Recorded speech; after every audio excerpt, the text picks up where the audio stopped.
Hello friends, welcome to our channel Learn and Teach with Arun. இந்த வீடியோவில் நம்ம என்ன பார்க்க போறோம் அப்படின்னா டேட்டா மைனிங் டெக்னிக்ஸ். இதில் கிளாஸ் கான்செப்ட் டிஸ்கிரிப்ஷன் அப்படின்னா என்னன்னு சொல்லி போன வீடியோவில் பார்த்துருக்கோம். இந்த வீடியோவில் ஃப்ரீக்வெண்ட் பேட்டர்ன்ஸ், அசோசியேஷன்ஸ் அண்டு கார்லேஷன்ஸ் அப்படின்னா என்னன்னு சொல்லி பார்க்கலாம். சரிங்களா? ஃப்ரீக்வெண்ட் பேட்டர்ன்ஸ் அப்படின்னா the patterns that occurs frequently together in a data set.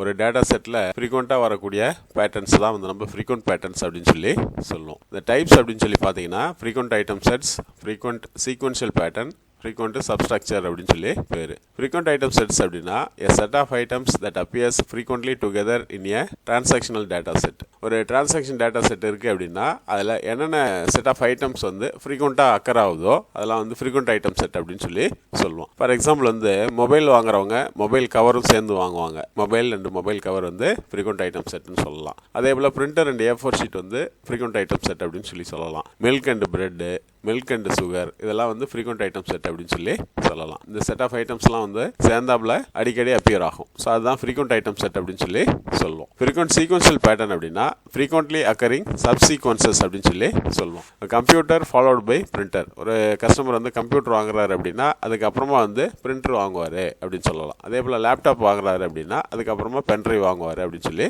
சொல்லலாம். ஃப்ரீக்வெண்ட் சப்ஸ்ட்ரக்சர் அப்படின்னா it may be combined with frequent item sets and frequent subsequences அப்படின்னு சொல்லி சொல்லுவோம். அதை எப்படி ரெஃபர் பண்ணுவோம் அப்படின்னா பை யூசிங் அந்த கிராஃப் ட்ரீ இருக்கு இல்லையா, அந்த மாதிரி ஸ்ட்ரக்சரல் ஃபார்ம்ல வந்து நம்ம ரெஃபர் பண்ணுவோம். சரிங்களா?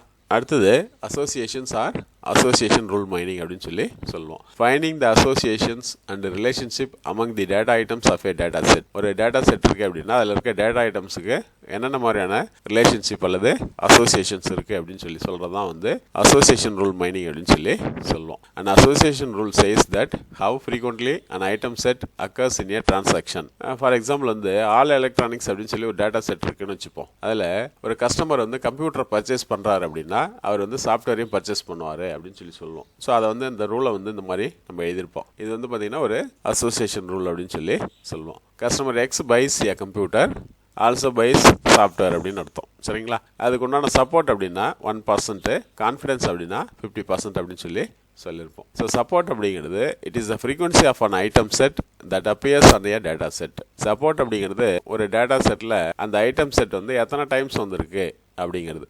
உதாரணத்துக்கு நம்ம கிட்ட ஒரு 100 ரெக்கார்டு இருக்குன்னு வச்சுப்போம். இந்த ஆல் எலக்ட்ரானிக்ஸ் டேட்டா செட்டில் ஒரு 100 ரெக்கார்டு இருக்குது அப்படின்னா அதில் ஒரு ரெக்கார்டில் மட்டும், அதாவது ஒரு டப்பிளில் மட்டும் அந்த கஸ்டமர் கம்ப்யூட்டரை பர்ச்சேஸ் பண்ணியிருக்கக்கூடிய கஸ்டமர் சாஃப்ட்வேரையும் பர்ச்சேஸ் பண்ணியிருக்காரு அப்படின்னு அர்த்தம். அதுதான் வந்து நம்ம 1% ஆஃப் சப்போர்ட் அப்படின்னு சொல்லி சொல்லியிருப்போம். அதே போல் கான்ஃபிடன்ஸ் அப்படின்னு சொல்லி எடுத்துக்கிட்டிங்கன்னா how often the items A and B appears together in a data set when the occurrence of A is already given. இந்த ஃபர்ஸ்ட் ரூலில் கான்ஃபிடன்ஸ் வந்து 50% சொல்லியிருக்கோம். அதுக்கு என்ன மீனிங் அப்படின்னு சொல்லி பார்த்தீங்கன்னா இந்த கம்ப்யூட்டரை வாங்கக்கூடிய கஸ்டமர் வந்து சாஃப்ட்வேரை வாங்குறதுக்கு 50% சான்ஸ் இருக்குது அப்படின்னு அர்த்தம். அடுத்த ரூல் பார்த்தீங்கன்னா கஸ்டமரோட ஏஜ் வந்து 20லேருந்து 29 இருக்குது. அதே சமயத்தில் அவரோட இன்கம் வந்து 40,000லேருந்து 49,000 வரைக்கும் இருக்குது அப்படின்னா லேப்டாப் வாங்குவார் அப்படின்னு அர்த்தம். சரிங்களா? அதுக்கு உண்டான சப்போர்ட் அப்படின்னா 2%, கான்ஃபிடன்ஸ் அப்படின்னா 60% அப்படின்னு சொல்லி கொடுத்துருக்கோம். இந்த சப்போர்ட் 2% அப்படிங்கிறது நம்ம கிட்ட இருக்க டேட்டா செட்டில் எவ்வளோ பேர் வந்து இந்த ரூலை சாட்டிஸ்ஃபை பண்ணுறாங்க அப்படிங்கிறது. அதாவது அவங்களோட ஏஜ் வந்து 20லேருந்து 29 வரைக்கும் இருக்கணும்.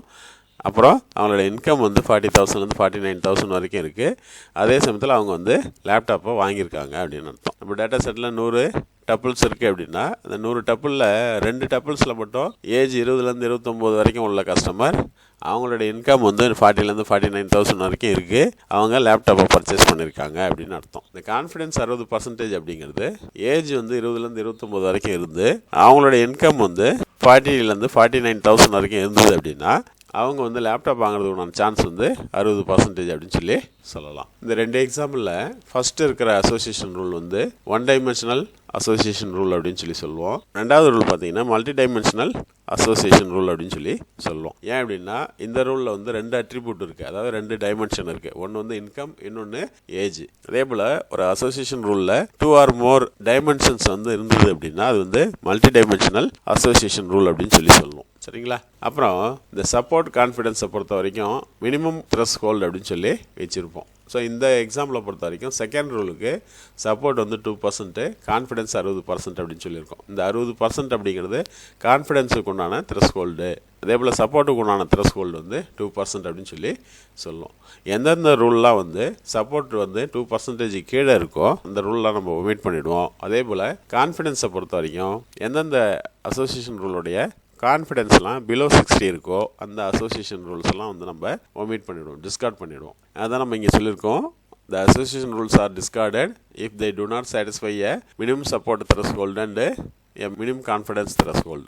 ஓகேங்களா? அடுத்தது கார்லேஷன்ஸ் அப்படின்னா degree of association between 2 or more variables. இங்கே வந்து வேரியபிள்ஸ் அப்படின்னா அட்ரிபியூட்ஸ் அப்படின்னு அர்த்தம். சரிங்களா? ஸோ இதில் வந்து 3 டைப்ஸ் இருக்குது. ஒன்று வந்து பாசிட்டிவ் கார்லேஷன், அப்புறம் நெகட்டிவ் கார்லேஷன், அதுக்கப்புறம் ஜீரோ கார்லேஷன். பாசிட்டிவ் கார்லேஷன் அப்படின்னா when both variables are changing in the same direction. உதாரணத்துக்கு demand and price of a product. ஒரு ப்ராடக்டோட டிமாண்ட் அதிகமாக அதோடைய ப்ரைஸ் வந்து இன்க்ரீஸ் ஆகும். டிமாண்ட் குறைய அதோடைய ப்ரைஸ் வந்து குறையும். ஸோ அதுதான் வந்து பாசிட்டிவ் கார்லேஷன் அப்படின்னு சொல்லி சொல்லுவோம். இங்கே டிமாண்ட் அப்படிங்கிறதும் ப்ரைஸ் ஆஃப் எ ப்ராடக்ட் அப்படிங்கிறதும் 2 வேரியபிள், ரெண்டுமே வந்து இன்க்ரீஸ் ஆகும் அல்லது குறையும். அதே போல் இங்கே பார்த்தீங்கன்னா temperature and cool drinks sales. Temperature அதிகமாக கூல்ட்ரிங்க் சேல்ஸ் வந்து இன்க்ரீஸ் ஆகும். டெம்பரேச்சர் இல்லை குறைஞ்சிச்சு அப்படின்னா கூல்ட்ரிங்க் சேல்ஸ் வந்து குறைஞ்சிடும். அதான் நம்ம இங்கே சொல்லியிருக்கோம். Both variables are changing in the same direction.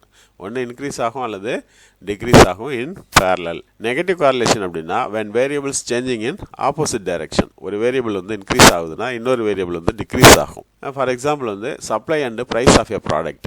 ஒரு பொருள் வந்து நிறைய சப்ளை ஆகுது அப்படின்னா அதோடைய ப்ரைஸ் வந்து குறைஞ்சிரும். ஃபார் எக்ஸாம்பிள் வந்து ஒரு வெஜிடபிள் வந்து சப்ளை அதிகமாக இருக்குது, நிறைய விளைச்சல் இருக்குது அப்படின்னா அதோடைய விலை வந்து குறைஞ்சிரும். அந்த வெஜிடபிளுடைய சப்ளை வந்து கம்மியாக இருந்தது அப்படின்னா அதோடைய ப்ரைஸ் வந்து இன்க்ரீஸ் ஆகிடும். ஸோ இது வந்து பார்த்திங்கன்னா ஆப்போசிட் டைரெக்ஷனில் இருக்கும். அதே போல் ப்ரைஸ் ஆஃப் எ ப்ராடக்ட் வந்து சேல்ஸ்.